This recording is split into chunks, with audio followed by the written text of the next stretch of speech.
नमस्ते बच्चों। तो अब हम आ चुके हैं अपने अगले चैप्टर पर, जो कि है फॉर्म्स ऑफ मार्केट। यानी यहाँ पे हम लगभग समझ लो पढ़ने वाले हैं टाइप्स ऑफ मार्केट। ठीक है, यानी मार्केट के कितने टाइप होते हैं, मार्केट क्या होता है, टाइम के हिसाब से मार्केट क्या होता है, प्लेस के हिसाब से क्या होता है, राइट। और एक्चुअल टाइप क्या है, जिसमें मतलब monopoly, perfect competition, monopolistic, oligopoly, ये जनरली जो हमेशा मार्केट के मेन फॉर्म्स होते हैं उन्हें कवर करेंगे। चलो स्टार्ट करते हैं इंट्रोडक्शन से। So market is generally understood as a particular place or locality where goods are sold or purchased। तो कह रहे हैं कि जनरली हम क्या समझते हैं, मार्केट का मतलब हम क्या समझते हैं, ऐसी जगह जहाँ पे गुड्स और सर्विसेज खरीदे और बेचे जाते हैं। अगर आपको कोई कहे कि मार्केट चलना है तो हम क्या देखते हैं कि कोई ऐसी जगह जहाँ बाजार लगा हुआ है, राइट, बहुत सारे स्टॉल लगे हुए हैं, वहाँ पे सेलर्स आए हुए हैं, लोग वहाँ पे आके सामान खरीद रहे हैं। जनरली हमारे दिमाग में ऐसा आता है, यानी मार्केट यानी कोई जगह, हम जनरली ये सोचते हैं, कोई लोकेलिटी, कोई प्लेस, राइट।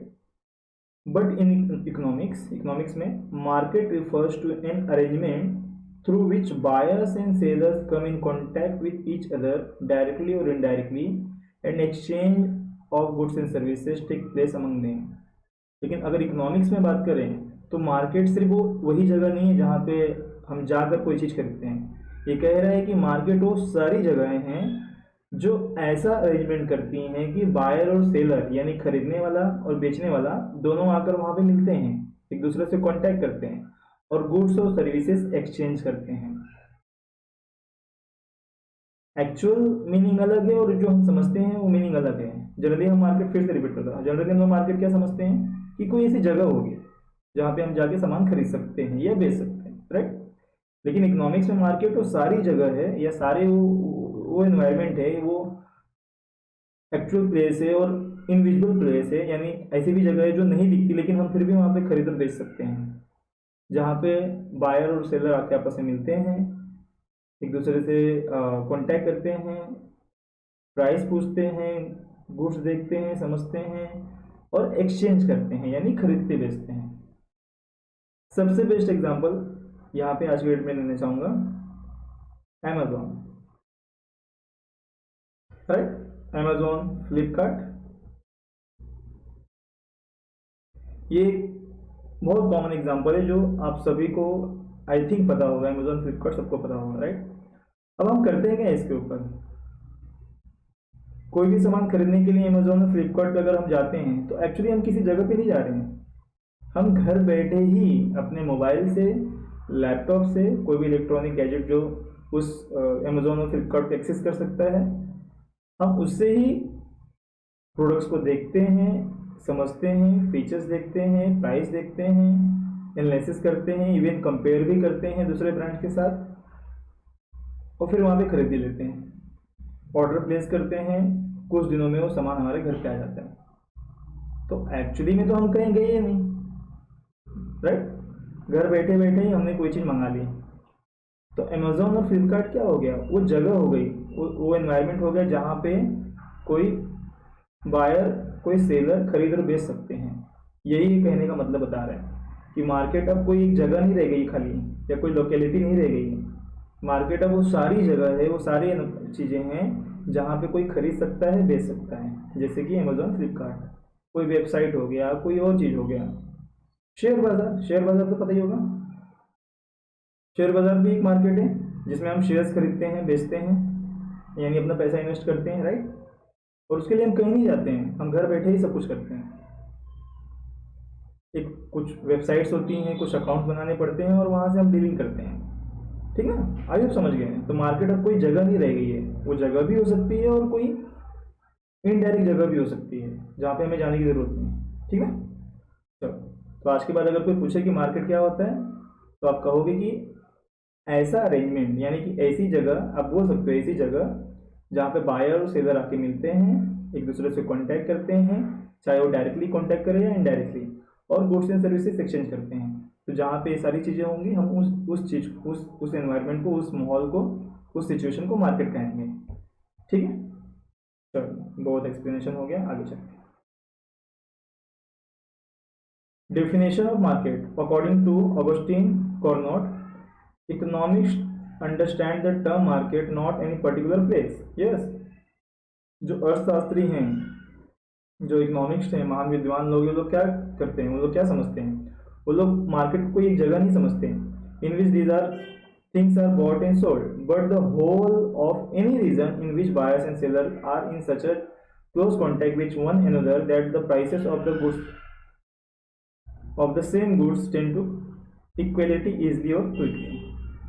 कह रहे हैं वही जो ऊपर बात लिखी थी, सेम चीज लिखी है कि अर्थशास्त्री जो हैं, विद्वान जो है, वो कहते हैं कि भाई मार्केट कोई जगह नहीं है, मार्केट वो सारी चीज़ें, वो सारा एनवायरनमेंट, वो सारा माहौल है जहाँ पे बायर और सेलर क्या करते हैं, एक दूसरे से मिलते हैं, प्राइसेस पूछते हैं, समझते हैं, देखते हैं और गुड्स को क्या करते हैं, एक्सचेंज करते हैं ईजिली और क्विकली।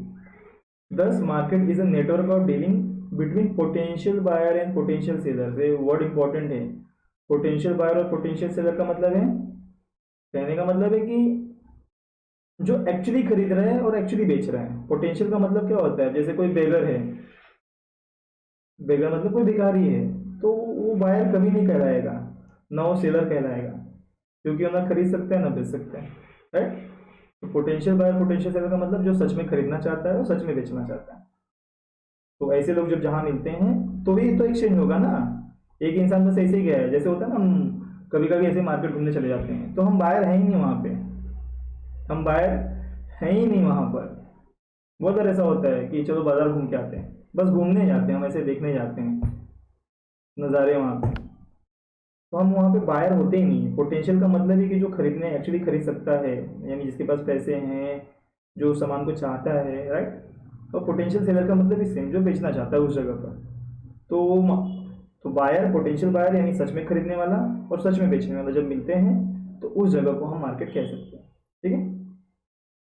फिर भी यहाँ पे कुछ चीज़ें दी हुई हैं कि मार्केट एग्जिट्स है, मतलब अगर कोई चीज़, कोई जगह मार्केट कहनी है, अगर आपको कहना है कि हाँ ये मार्केट है, तो किन बातों से पता चलेगा कि ये मार्केट है। पहला, वहाँ पे बायर और सेलर दोनों होने चाहिए। सिर्फ बेचने वाला है, सॉरी, सिर्फ खरीदने वाला बेचने वाला नहीं है तो कैसे होगा, या फिर सिर्फ बेचने वाला है खरीदने वाला नहीं तो कैसे होगा, दोनों का होना जरूरी है।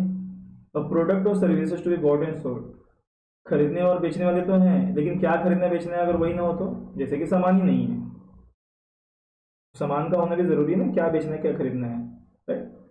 Price of the product, yes, एक प्राइस भी होनी चाहिए प्रोडक्ट की, ऑब्वियसली प्राइस तो होती ही है। Close contact between buyer and seller, दोनों के मिलने का एक बोलते हैं ना जरिया भी होना चाहिए, जैसे कि कहीं कोई बायर है कहीं कोई सेलर है, लेकिन दोनों मिल नहीं सकते हैं, एक दूसरे से बात नहीं कर सकते, एक्सचेंज नहीं कर सकते हैं, तो फिर वो मार्केट कैसे कहलाएगा। तो ये बहुत ज़रूरी है कि दोनों मिले, दोनों बातें करें, ठीक है। और knowledge about the market, yes, जिस मार्केट में खरीदा बेचा जा रहा है उस मार्केट के बारे में नॉलेज होना चाहिए। जैसे शेयर मार्केट, हमेशा शेयर मार्केट के लेकर एडवर्टाइजमेंट्स आते रहते हैं ना, कि सावधानी से इन्वेस्ट करना चाहिए, सावधानी से बेचो, सावधानी से खरीदो। तो मार्केट का नॉलेज बहुत ज़रूरी है। जैसे अभी मान लो कि आपको फ्लिपकार्ट पे पता ही नहीं ऑर्डर कैसे करना है, आप नए नए हो, आपको नया नया मोबाइल मिला है और आपको कुछ नहीं पता ऑनलाइन क्या कैसे करते हैं। तो जब आपको नॉलेज ही नहीं होगा कि यहाँ पे खरीद सकते हैं, ये खरीद सकते हैं, वो खरीद सकते हैं, कैसे सर्च करना है, कैसे प्राइस देखना है, जब वो पता ही नहीं होगा तो आप कैसे खरीदोगे। तो इसीलिए 5 चीज़ें ज़रूरी हैं। क्या था पहला, खरीदने वाला और बेचने वाला, बायर और सेलर, क्या खरीदना बेचना है वो होना चाहिए, जो खरीद बेच रहे हैं उसका एक प्राइस होना चाहिए, खरीदने और बेचने वाले आपस में मिलने चाहिए, क्लोज कांटेक्ट होना चाहिए उनका, और उनको नॉलेज मार्केट के बारे में क्या होनी चाहिए, नॉलेज होनी चाहिए। इतनी चीज़ें होंगी तो काम बन जाएगा। क्लासिफिकेशन ऑफ मार्केट, यहाँ पे कुछ क्लासिफिकेशन यानी कि कुछ टाइप बना दिए गए हैं, जैसे प्लेस यानी जगह के हिसाब से, टाइम समय के हिसाब से, और कंपटीशन प्रतियोगिता के हिसाब से आप कह सकते हो। यहाँ पे कुछ टाइप बनाए गए हैं जो हमें समझने हैं, राइट। तो प्लेस के हिसाब से लोकल है, नेशनल है, इंटरनेशनल है। टाइम के हिसाब से वेरी शॉर्ट पीरियड यानी सबसे कम टाइम, शॉर्ट पीरियड कम टाइम, लॉन्ग पीरियड लंबे समय के लिए, और वेरी लॉन्ग पीरियड यानी बहुत ज़्यादा लंबे समय के लिए। मोनोपोली कॉम्पिटिटिव में परफेक्ट कॉम्पिटिशन है, इम्परफेक्ट कॉम्पिटिशन है जिसके अंदर 3 है, मोनोपोली, ओलिगोपोली और मोनोपोलिस्टिक। चलो फिर एक एक करके इनको समझते हैं।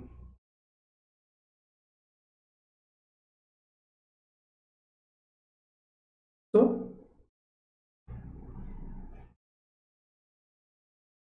पहला है on the basis of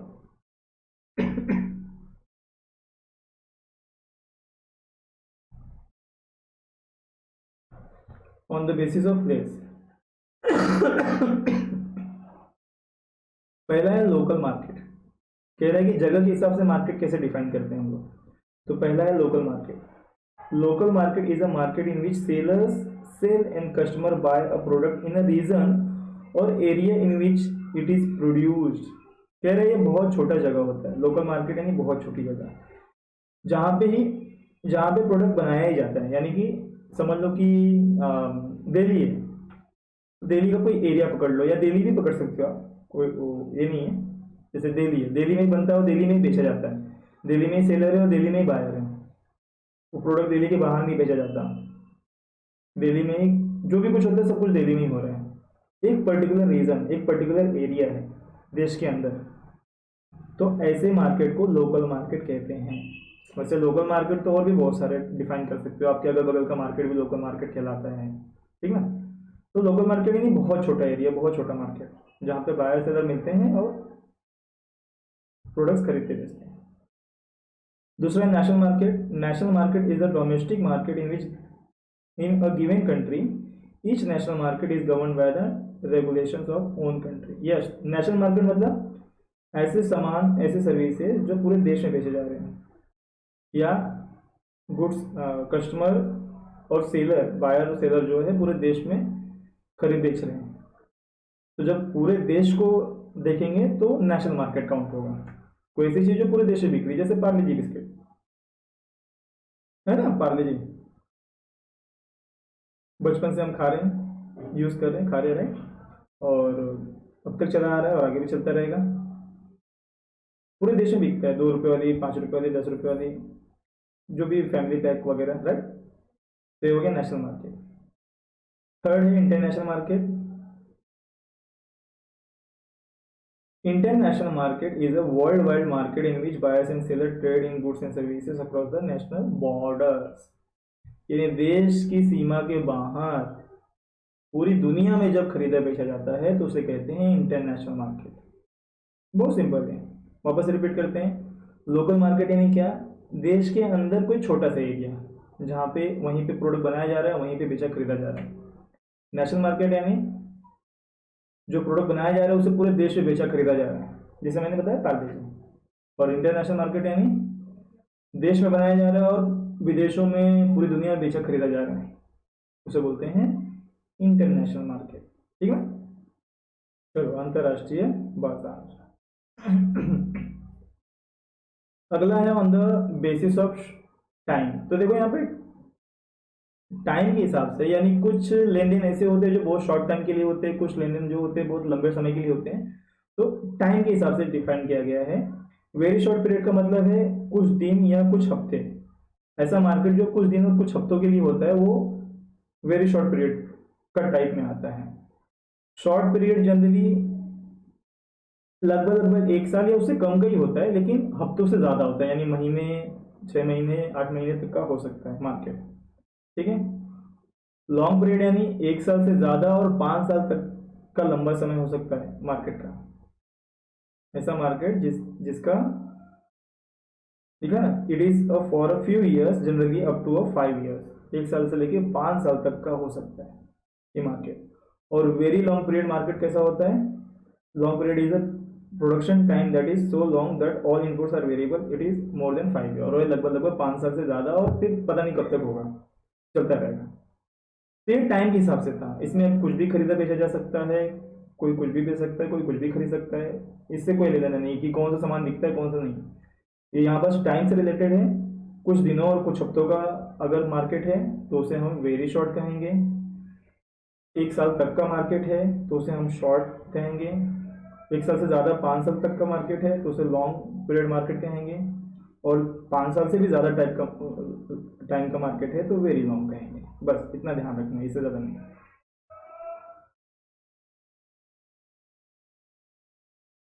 on the basis of competition. अब कंपटीशन के आधार पे, एक सेकंड,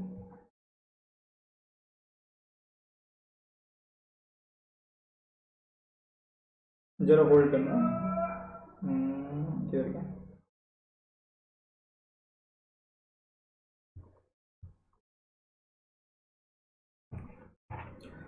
सो स्टार्ट करते हैं on the basis of competition. तो कंपटीशन के बेस पे मार्केट के कितने टाइप होते हैं? सो competition among the sellers and buyer is the most important criteria for classification of market in the economics. Yes, हमने जो ऊपर प्लेस के हिसाब से पढ़ा और टाइम के हिसाब से पढ़ा, वो जनरली हम इग्नोर करते हैं। इकोनॉमिक्स में उसे इग्नोर किया जाता है। उसके बेस पे मार्केट को एक्चुअल में डिफाइन नहीं किया गया या एक्चुअल में कैटेगराइज नहीं किया गया, वो तो बस स्टडी के लिए आपको दिया गया है। लेकिन एक्चुअली में जो मार्केट डिफाइन किया जाता है या कैटेगराइज किया जाता है, क्लासीफाई किया जाता है, वो कंपटीशन के आधार पे किया जाता है। कंपटीशन के बेस पे किया जाता है कि मार्केट में किस टाइप का कंपटीशन चल रहा है। ठीक है, so let us study the various types of market on the basis of competition among the sellers. ठीक ना, अब कंपटीशन किसके बीच में होगा? बेचने वालों के बीच में। सिंपल सी बात है, खरीदने वालों के बीच में क्या है कंपटीशन? सबसे पहला है परफेक्ट कंपटीशन। ध्यान देना, परफेक्ट कंपटीशन यानी ऐसा मार्केट जिसमें कंपटीशन भर भर के है, एकदम भरा पड़ा है कंपटीशन, कोई स्कोप नहीं है। स्कोप मतलब कि कोई यूनिक चीज वहां पे नहीं है, कंपटीशन है। यानी आप जो बेच रहे हो वैसे 100 लोग बेच रहे हैं, 200 लोग बेच रहे हैं, 1000 लोग बेच रहे हैं, 500 लोग बेच रहे हैं, 10,000 लोग बेच रहे हैं। यानी कंपटीशन ही कंपटीशन है, एक दो नहीं, कई सैकड़ों में हो सकते हैं, हजारों में हो सकते हैं। इसे बोलते हैं परफेक्ट कंपटीशन। ठीक ना, सो मीनिंग एंड डेफिनेशन क्या है? Perfect competition is an ideal and imaginary concept of market rather than the an actual market. लेकिन क्या रहा है कि भाई ये एक तरह का इमेजिनरी या आइडल मार्केट है, एक्चुअल मार्केट ऐसा नहीं होता है, ऐसा इनका कहना है। लेकिन ये कॉन्सेप्ट है कि परफेक्ट कंपटीशन होता है, लेकिन ये आइडियल है, ये इमेजिनरी है। एक्चुअल मार्केट इतना नहीं होता है जितना ये यहाँ पे कहा जा रहा है। According to mister John Robinson, perfect competition prevails when the demand for the output of each producer is perfectly elastic।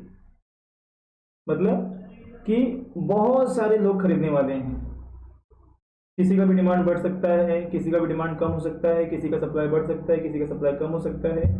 Perfectly elastic है, यानी कभी भी ऊपर जा सकता है और कभी भी नीचे आ सकता है। हम लोगों ने इलास्टिसिटी पढ़ा था। इलास्टिसिटी का मतलब क्या होता है? जो चीज़ फ्लक्चुएट होती हो। यहाँ पे लिखा है आउटपुट ऑफ ईच प्रोड्यूसर। तो आउटपुट ऑफ ईच प्रोड्यूसर का मतलब, अब जैसे आप स्टॉक को भी ले सकते हो कि स्टॉक रखा हुआ है, तो स्टॉक जो है कभी भी पूरा बिक सकता है और कभी कभी वैसे ही रह सकता है, यानी नहीं बिकेगा, ऐसा भी हो सकता है। क्योंकि यहाँ पे परफेक्ट कंपटीशन है। मार्केट में और भी 10 लोग हैं, 50 लोग हैं, 100 लोग हैं जो आपकी तरह सेम प्रोडक्ट बेच रहे हैं, आपकी तरह सेम प्राइस में बेच रहे हैं। तो आपका स्टॉक कब बिकेगा किसी को नहीं पता। मतलब लगभग फिक्स नहीं है, कहने का मतलब ये है कभी भी बिक सकता है और कभी भी नीचे आ सकता है। तो परफेक्ट कंपटीशन में कुछ तरह का सिनेरियो होता है। A perfect competition market is one in which the number of buyers and the seller is very large. देखो क्या लिखा है, नंबर ऑफ बायर भी बहुत सारे होते हैं, तो बायर तो हमेशा ही ज़्यादा होते हैं, और नंबर ऑफ सेलर भी बहुत ज़्यादा होते हैं, यानी बेचने वाले भी बहुत ज़्यादा हैं। जैसे कि ये पेन, तो ये टैप पेन खरीदने बेचने वाले बहुत सारे मिलेंगे और इवन खरीदने वाले बहुत सारे मिलेंगे। तो जहाँ पे ऐसा मार्केट होता है जहाँ पे कोई चीज़ खरीदने वाले बहुत हैं और बेचने वाले भी बहुत हैं, सॉरी हाँ, खरीदने वाले भी बहुत हैं और बेचने वाले भी बहुत हैं, तो ऐसे मार्केट को हम लोग परफेक्ट कॉम्पिटिटिव मार्केट कह सकते हैं। All the buyers and the sellers are engaged in buying and selling a homogeneous product without any restrictions। Yes, कोई रिस्ट्रिक्शन नहीं होता है, जिसको जितना चाहे बेच सकता है, जितना चाहे जो खरीद सकता है। लेकिन होमोजीनियस प्रोडक्ट, यानी प्रोडक्ट एक ही होती है। मैंने थोड़ा देर पहले कहा ना, परफेक्ट कंपटीशन का की फीचर ही यही है कि वहाँ पे होमोजीनियस प्रोडक्ट होता है और उसके प्राइस भी लगभग सेम होते हैं। यानी जो ये पेन दिख रहा है, डिट्टो पेन 100 लोग बेच रहे हैं मार्केट में, लगभग सेम प्राइस से बेच रहे हैं ऑलमोस्ट, इसीलिए वो परफेक्ट कंपटीशन है। अगर प्राइस अलग अलग होता तो कंपटीशन बनता ही नहीं, राइट? या प्रोडक्ट अलग अलग होता तो कंपटीशन बनता ही नहीं। कंपटीशन का मतलब क्या होता है कि एक ही टाइप का प्रोडक्ट कई लोग बेच रहे हैं। जैसे कार का, मर्सिडीज कार का कंपटीशन ऑडी कार से होगा ना, मर्सिडीज कार का कंपटीशन बिस्किट से थोड़ी होगा, डिस्ट्रीब्यूटिव कंपनी से होगा क्या? नहीं, कंपटीशन किसके बीच में होता है? जो सेम चीज बेच रहे हैं। कंपटीशन का मतलब यही है कि मैं भी वही बेच रहा हूँ, वो भी वही बेच रहा है, वो भी वही बेच रहा है, वो भी वही बेच रहा है, 10वां इंसान भी वही बेच रहा है और 50वां इंसान भी वही बेच रहा है, यानी मार्केट में सब लोग वही बेच रहे हैं। आपने कभी कोई मार्केट में गए हो गए, कोई बड़ी मार्केट में, तो वहां पे ना हर गली का एक नाम होता है। जैसे पराठे वाली गली सुने रहोगे, दिल्ली में बहुत फेमस है पराठे वाली गली, और भी कई जगहों पे। तो पराठे वाली गली का मतलब क्या है? उस गली में जाओगे तो बस पराठे ही बेच रहे लोग, पराठे ही पराठे बिक रहे हैं वहां पे। तो उस गली में किस चीज का कंपटीशन है? पराठे का।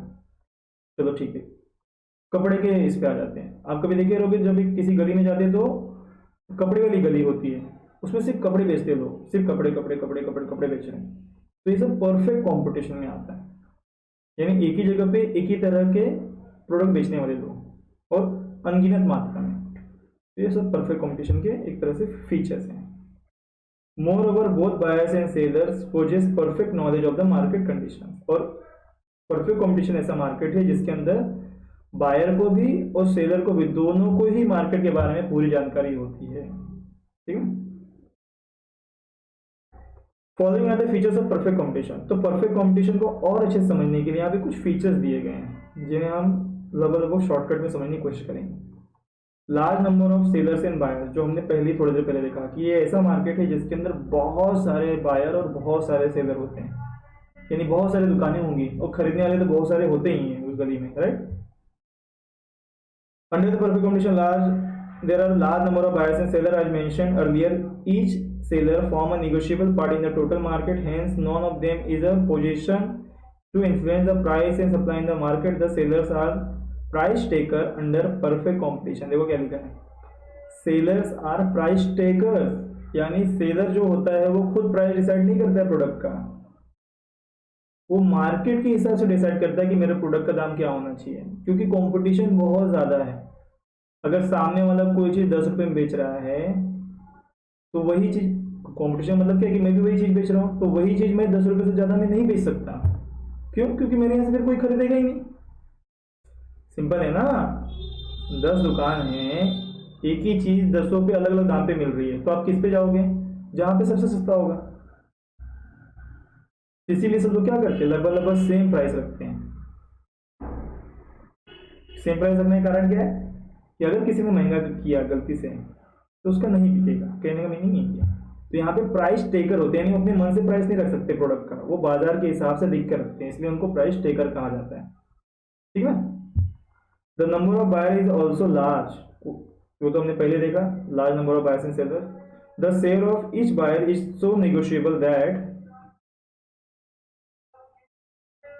none of them in a position to influence the price of the market। तो लगभग ना बायर ना सेलर दोनों ही मार्केट का प्राइस को इन्फ्लुएंस नहीं कर सकते।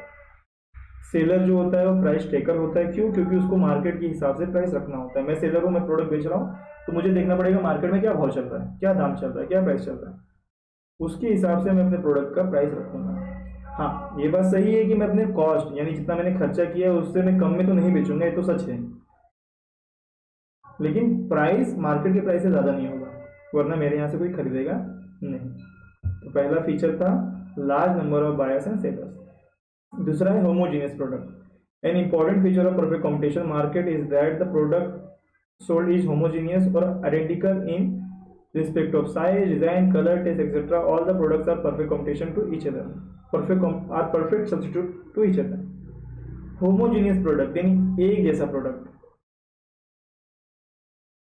एक जैसा प्रोडक्ट यानी सेम प्रोडक्ट कह सकते हो आप, एक जैसा भी बोल सकते हो या सेम बोल सकते हो। देखो लिखा है ना, साइज में, डिजाइन में, कलर में, टेस्ट में, सब में क्या होता है, होमोजीनियस होता है या आइडेंटिकल होता है, सेम टू सेम होते हैं, तभी तो परफेक्ट कॉम्पिटिशन बनेगा। मैं कुछ यूनिक बेच रहा हूँ, मार्केट में कोई और बेच ही नहीं रहा है, तो फिर वो कॉम्पिटिशन कहाँ से होगा? वो कॉम्पिटिशन नहीं होगा ना। कॉम्पिटिशन तब होता है जब सेम चीज सब लोग बेच रहे हैं। ठीक है, तो homogeneous product. Free entry and exit in market, आगे और थोड़ा सा लिखेंगे तो आएगा कि free entry and exit in market, यानी जो सेलर होता है उसको फ्री होता है, वो कभी भी उस परफेक्ट कॉम्पिटिशन में घुस सकता है और परफेक्ट कॉम्पिटिशन से बाहर भी जा सकता है। There are no barriers to entry and exit of firms, Any firm can enter or quit the industry as its own will. If there is hope of profit, the firm will enter the market, and there is possibility of loss, the firm will leave the market. Yes, ये ऐसा market है जिसके अंदर कोई भी अपना सामान आके बेच सकता है और कोई जब चाहे वो वापस भी जा सकता है। उसको लग रहा है कि हाँ मुझे इस मार्केट में फायदा होगा तो एंट्री करेगा, उसको लगता है कि अरे नुकसान हो रहा है तो वो मार्केट छोड़ के चला जाएगा। ठीक है, सेलर की बात हो रही है, बिजनेसमैन की बात हो रही है। परफेक्ट कंपटीशन में फ्री एंट्री और फ्री एग्जिट है, कोई भी आ सकता है, बेचो, जिसको जाना है वो चला भी जाए मार्केट छोड़ के। ठीक है, single uniform price prevails under perfect competition which is determined by the interaction of demand and supply. देखो क्या लिखा है, interaction of demand and supply. Single price, मैंने कहा ना सेम प्राइस होता है, लगभग सब लोग सेम प्राइस रखते हैं। Why same price? क्योंकि अगर किसी ने ज्यादा प्राइस रखा तो उसके यहाँ ग्राहक नहीं जाएगा, क्योंकि वही सेम चीज कोई और भी बेच रहा है जो सस्ते में बेच रहे हैं। तो यहाँ पे मजबूरी बन जाती है कि जो मार्केट में प्राइस चल रहा है उसे ही रखना है। तो मार्केट में प्राइस किस हिसाब से डिसाइड होता है? डिमांड और सप्लाई के हिसाब से, यानी लोग कितने में खरीदना चाहते हैं, ये भी बहुत इंपॉर्टेंट है। और कोई बेच कितने में रहा है, ये भी बहुत इंपॉर्टेंट है। जैसे मान लो मार्केट में 10 लोग हैं जो मोबाइल फोन बेच रहे हैं, ये टैब बेच रहे हैं, ठीक है ना, पेन टैब। एग्जाम्पल पकड़ लेते 10,000 का है एक एवरेज, मार्केट में सब लोग 10,000 में बेच रहे हैं, तो मैं 11,000 नहीं कर सकता, बिल्कुल नहीं कर सकता। 11 में बेचूंगा तो मेरे यहाँ से कोई खरीदेगा ही नहीं, तो मुझे भी मजबूरन 10 ही रखना पड़ेगा, या मैं और थोड़ा कम रख सकता हूँ तो और कम रखने की कोशिश करूंगा। ठीक है, चलो आगे है perfect knowledge of market. Yes, buyers and sellers possess a perfect knowledge about the market condition. Every seller and a buyer has the knowledge about price, quality, source of supply of product etcetera. Yes, यहाँ पे buyer को भी और seller को भी इस type के market में दोनों को ही परफेक्ट नॉलेज होता है। यानी वो सामान इतना यूनिक है कि 10 लोग बेच रहे हैं, समझने की कोशिश करो, सामान इतना कॉमन है कि वो 10, 15, 50 लोग बेच रहे हैं, तो उन सबको प्रोडक्ट के बारे में पता होता है, बायर को भी पता होता है, क्योंकि वो काफ़ी टाइम से बिक रहे हैं। जैसे पार्ले जी बिस्किट इतना कॉमन है कि वो लगभग सब सारे शॉप में मिलता है। आपको लगता है पार्ले जी बिस्किट कोई 2 रुपये वाली 2.5 रुपये बेच रहा है, 3 रुपये बेच रहा है, ऐसा है क्या? नहीं ना, जो जितने प्राइस है उतने में ही हर कोई बेच रहा है, कोई कम में नहीं बेच रहा है, कोई ज़्यादा में नहीं बेच रहा है, और ये हर जगह पाई जाती है, और हर बायर को इसकी नॉलेज भी है, हर खरीदने वाले को भी इसकी नॉलेज है। पार्ले जी बिस्किट क्या सबको मालूम है। तो ये परफेक्ट कॉम्पिटिशन ऐसे ही प्रोडक्ट्स के बनते हैं जो ऑलरेडी मार्केट में बहुत नाम कमा चुके हैं, लगभग सारी दुकानों पर पाए जाते हैं। बायर को भी उसके बारे में सब कुछ नॉलेज होता है और सेलर को भी उसके बारे में सब कुछ नॉलेज होता है। ठीक है, perfect mobility of factor of production, ध्यान देना, there is perfect mobility of factor of production under perfect competition. Labour and capital are mobile not only geographically but also occupationally. कह रहा है कि परफेक्ट कॉम्पिटिशन में फैक्टर ऑफ प्रोडक्शन जो है ना, फैक्टर ऑफ प्रोडक्शन क्या होते हैं, हमने पढ़ा था, लैंड, लेबर, कैपिटल, एंटरप्रेन्योर। तो ये जो चारों हैं ये परफेक्ट कंपटीशन में बिल्कुल बोलते ना एक जगह से दूसरी जगह आराम से जा सकते हैं। जैसे कि मैं परफेक्ट कंपटीशन के मार्केट में एंटर किया तो मैं चारों लेकर आऊंगा, लैंड भी लेकर आऊंगा, लेबर भी लेकर आऊंगा, कैपिटल भी लेकर आऊंगा, एंटरप्रेन्योर भी लेकर आऊंगा।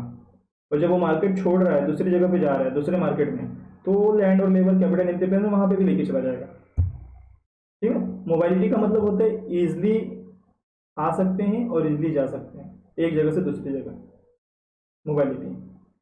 और यहाँ पे कुछ और भी चीजें लिखी थी, लेबर और capital are mobile not only geographically but also occupationally. Yes, occupationally का मतलब क्या है, चलो एक जगह से दूसरी जगह गया तो इसको बोलेंगे ज्योग्राफिकली। ऑक्यूपेशनली का मतलब है एक बिजनेस से दूसरे बिजनेस में एंटर करना।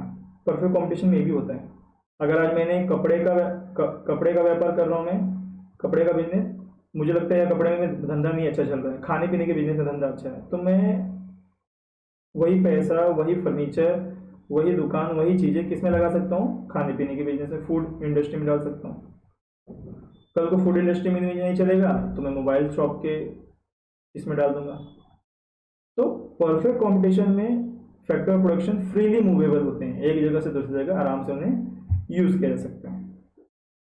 होता है ना ऐसा, बहुत लोग होते हैं जो एक बिजनेस डालते हैं, नहीं चलता दूसरा बिजनेस डालते हैं, उसी में से उसी सामान का यूज करके वो सामान फेंकेंगे थोड़ी, वो जो फर्नीचर लगाया है, फर्नीचर यूज किया है, जो भी कुछ किया है वहाँ पे दुकान के अंदर, वो सब यूज किया जाता है।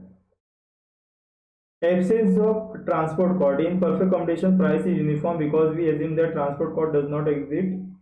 This assumption will lead to uniformity in price. तो परफेक्ट कंपटीशन में ट्रांसपोर्ट कॉस्ट को कोई वैल्यू नहीं होती, यानी उसको इंक्लूड नहीं किया जाता प्राइस के अंदर। ट्रांसपोर्ट कॉस्ट का मतलब क्या होता है? सामान को एक जगह से दूसरी जगह पहुंचाने का जो भी खर्चा लगता है उसको, वो इसके प्राइस में इंक्लूड नहीं किया जाता है, कहने का मतलब ये है। क्योंकि अगर वो प्राइस में इंक्लूड करेंगे तो प्राइस पे फ्लक्चुएशन आ जाएगा। क्योंकि हो सकता है कि किसी ने ट्रांसपोर्ट कॉस्ट एक प्रोडक्ट के पीछे 10 रुपये लगाया हो, किसी ने 100 रुपये लगाया हो, मतलब जो जितनी दूर से मंगाएगा उस हिसाब से होगा। जैसे आपकी गली में कोई दुकान है तो वो दुकान वाले कहीं से तो जाके सामान लाते होंगे, घर पे तो बनाते नहीं है, राइट? तो कोई पास से लाता होगा, कोई बहुत दूर से लाता होगा, ऐसा भी तो हो सकता है। तो जो पास में लाता होगा उसका प्राइस तो फिर कम होना चाहिए, और जो दूर से लाता होगा उसका प्राइस तो ज़्यादा होना चाहिए। लेकिन फिर भी लोग सेम प्राइस में बेचते हैं। क्यों? क्योंकि यहाँ पे ट्रांसपोर्ट कॉस्ट को नहीं जोड़ा जाता। जैसे कि वापस मैं एग्जांपल देता हूँ, पार्ले जी बिस्किट, ठीक है ना? जो 5 रुपये वाली पार्ले जी बिस्किट है, गली में अगर 10 दुकान है तो 10 दुकान 5 रुपये में ही बेचेंगे। जबकि ऐसा बिल्कुल नहीं है कि जो पार्ले जी बिस्किट 10 दुकान पे है ये एक ही जगह से आई हो, बिल्कुल भी नहीं। बहुत सब लोगों ने अलग अलग जगह से लाया होगा, हो सकता है, बिल्कुल होता है। एक ही जगह से आया हो ऐसा बिल्कुल जरूरी नहीं है। किसी और ने किसी और होलसेलर से लिया हो, किसी और ने किसी और होलसेलर से लिया हो, कोई 2 किलोमीटर दूर से लाया हो, कोई 10 किलोमीटर दूर से लाया हो। तो 2 किलोमीटर वाले ने कम खर्चा किया है ट्रांसपोर्ट पे, 10 किलोमीटर वाले ज़्यादा किया है। तो जो 10 किलोमीटर गया उसको तो फिर 6 रुपये में बेचना चाहिए, मतलब खर्चा जोड़ना चाहिए ना अपना, लेकिन वो यहाँ नहीं जोड़ता है। तो परफेक्ट कॉम्पिटिशन में ट्रांसपोर्ट कॉस्ट नहीं जुड़ता है, कहने का मीनिंग ये है, ठीक है। अगला है no government intervention. Yes, simple भाषा में गवर्नमेंट की कोई भी दखलंदाजी परफेक्ट कॉम्पिटिशन में नहीं होती है।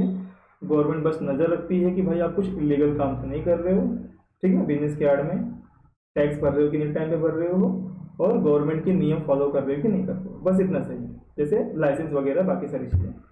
बाकी गवर्नमेंट ये नहीं आती बोलने की आप इतना क्यों बेच दिए, इतना कम क्यों बेचे, इतना क्यों नहीं बिका, ऐसा गवर्नमेंट पूछने नहीं आती। तो गवर्नमेंट का जो इंटरवेंशन है यानी इंटरफेयर जो है कम है, तो दखलंदाजी गवर्नमेंट नहीं करती है, ठीक है।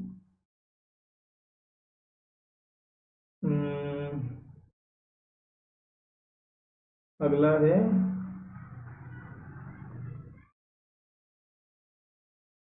देखो यहाँ पे एक कॉन्सेप्ट है price determination under perfect competition. Perfect competition में प्राइस कैसे डिटरमाइन होता है? थोड़ा नीचे आते हैं सीधा।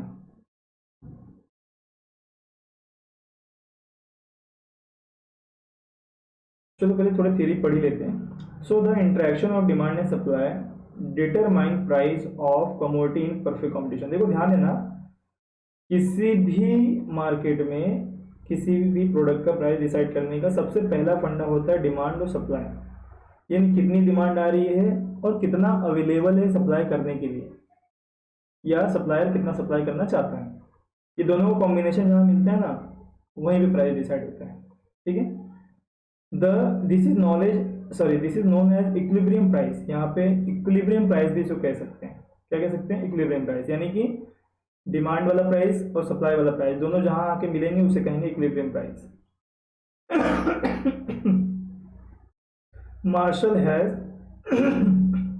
Marshall has compared the process of price determination to the cutting of cloth with a pair of scissors. Marshall, doctor Alfred Marshall, economics के बहुत बड़े, आपने पहले भी नाम सुना होगा। इन्होंने कहा कि जो प्राइस डिटर्मिनेशन है ना, वो सीजर की तरह है। कैंची होती है ना, कैंची होती है ना, कैंची कैसे बनेगी? कैंची बनाने तो नहीं आती, फिर भी ट्राई करते हैं।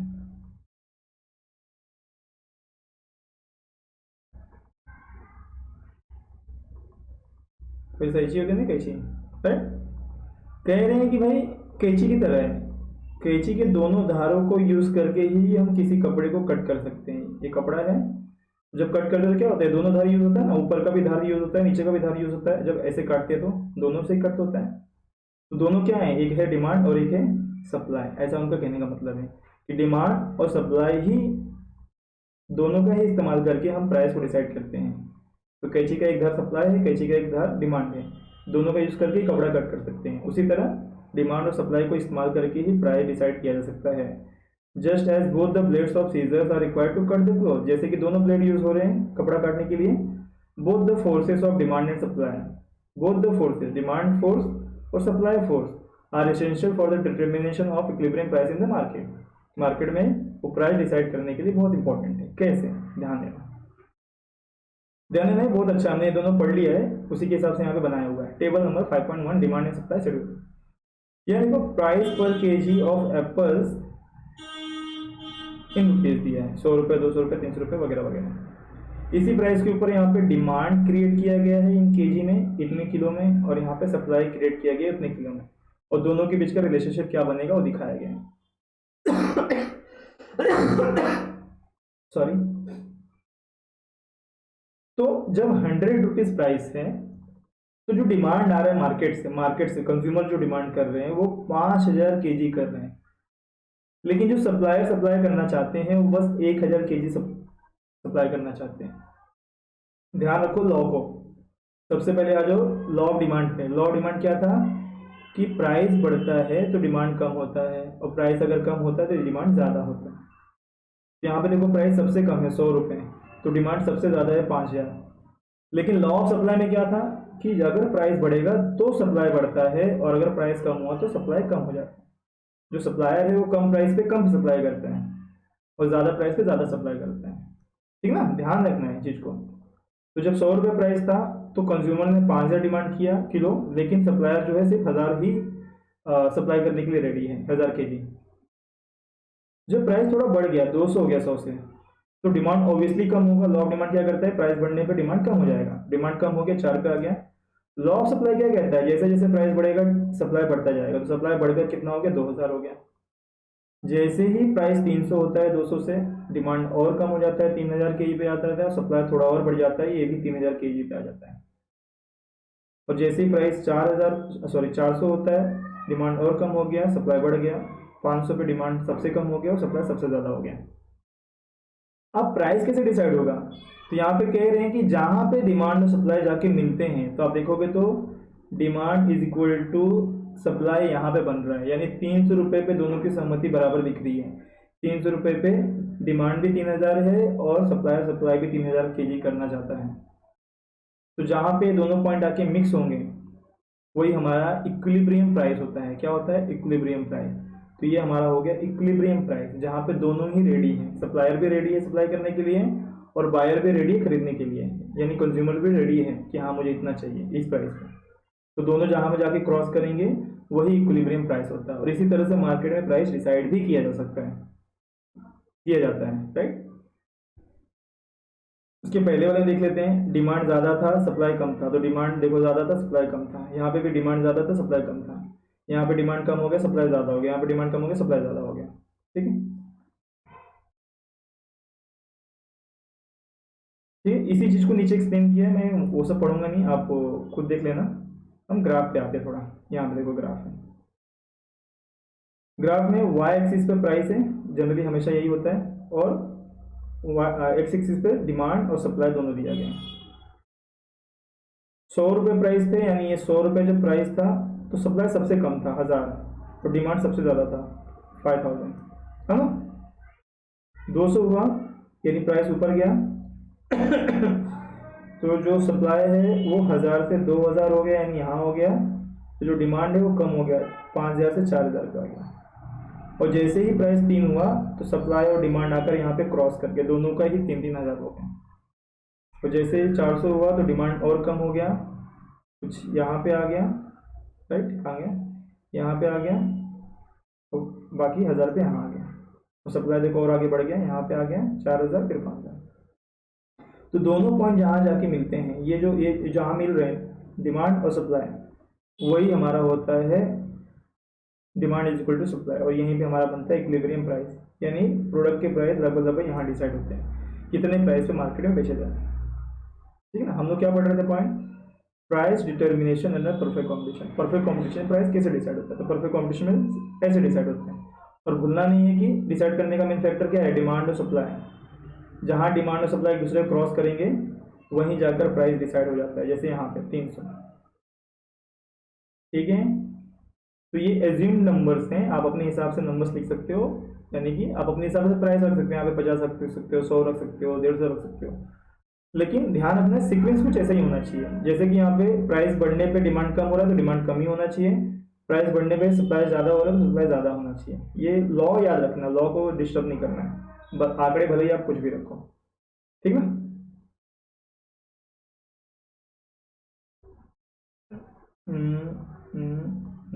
ठीक है, यहाँ पे लेक्चर एंड करते हैं। अगले लेक्चर में हम आगे पढ़ेंगे इम्परफेक्ट कॉम्पिटिशन, ठीक है।